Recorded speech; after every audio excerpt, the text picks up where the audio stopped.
أعوذ بالله من الشيطان الرجيم بسم الله الرحمن الرحيم Assalamu alaikum wa rahmatullahi wa barakat.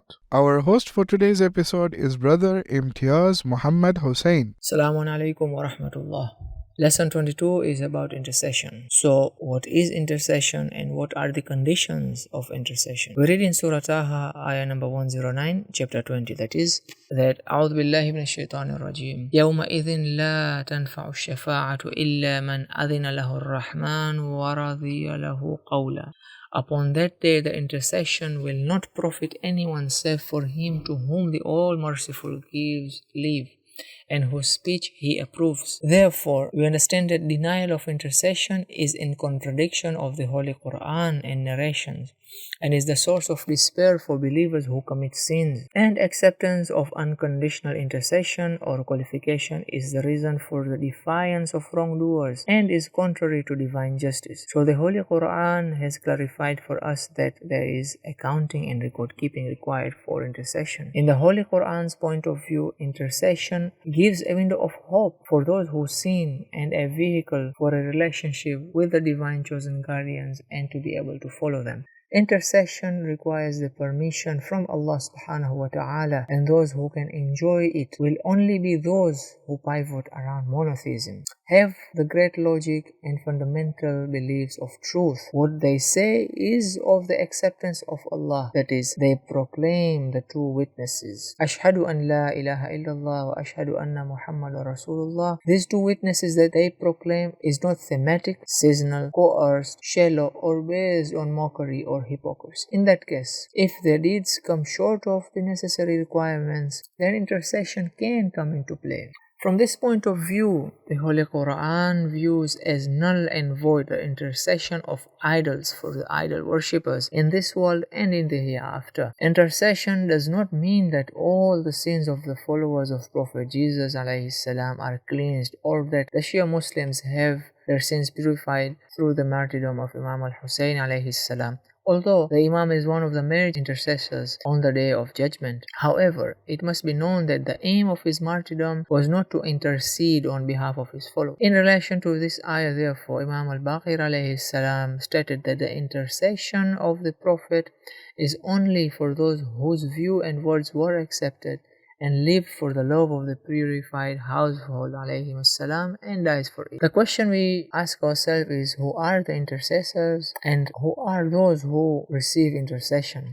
In Surah An-Najm, ayah number 26, we read that how many an angel there is in the heavens whose intercession avails not anything, save after that God gives leave to whomsoever He wills and is well pleased. Also, we read in Surah Al-Mudaththir, Surah number 74, ayah number 48, that then the intercession of the intercessors shall not profit them. In the Holy Quran and in the narrations, we read that on the day of resurrection, certain individuals will be granted permission to intercede on behalf of others. These are the Holy Prophet sallallahu alaihi wasallam, whereby in a narration from him, we read that he stated, I am the first of intercessors. Ana al-awwal al-shafi'. The Holy Quran, according to Imam Ali alayhi salam, is an intercessor. The prophets, it has come into narrations that the prophets provide intercession on the day of resurrection. Also, there are those who are divinely guided, guardians and the true Shias. These are also intercessors in the day of Qiyamah, whereby a narration from a divinely guided Imam alayhi salam states that in the resurrection, intercession will be for us and our supporters.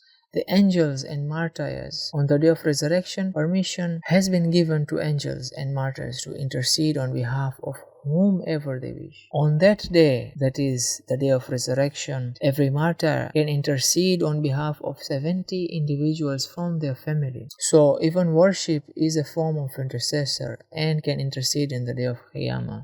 From the reasons for intercession on the day of resurrection is the worship performed. Fasting and the Quran are intercessors to the worshipper on the day of resurrection. So what are the conditions of receiving this intercession? The Holy Quran and narrations point to conditions for those who will be able to enjoy intercession. So the people of faith, prayer, charity in the cause of Allah, and who do not waste away their life. This is the condition, one of the conditions. We read in Surah number 74, Al-Mudathir, ayah number 48, that then the intercession of the intercessors shall not profit them. Allah subhanahu wa ta'ala will give permission for the intercession to take place. In Surah Al-Baqarah, we read this in ayah number 255. That is, we read that who is there that shall intercede with him save by his leave, meaning Allah subhanahu wa ta'ala. Also, for those who pass away with faith, this also can or rather is a condition for receiving intercession. Another reason is that there is a relationship between the intercessor and the one receiving their intercession. One who does not have a faith interrelationship with the intercessor will not be able to be a recipient of their intercession. So the question to ask is that, is not intercession a form of, it's who you know or related to, that subject to this condition being fulfilled, you will be interceded on the day of Qiyamah? The answer to this question is no, because of several reasons. Among the reasons are that one who receives intercession will make intercession possible by their own thoughts and deeds. So, contrary to who you know or are related to, intercession is based upon laws and criteria rather. In intercession, no rights are forgone, whereas in intervention through relationships, someone else's rights are abused. The intercessor does not have any explanation or expectations rather from the one seeking intercession, whereas in intervention through relations there is an expectation of the recipient.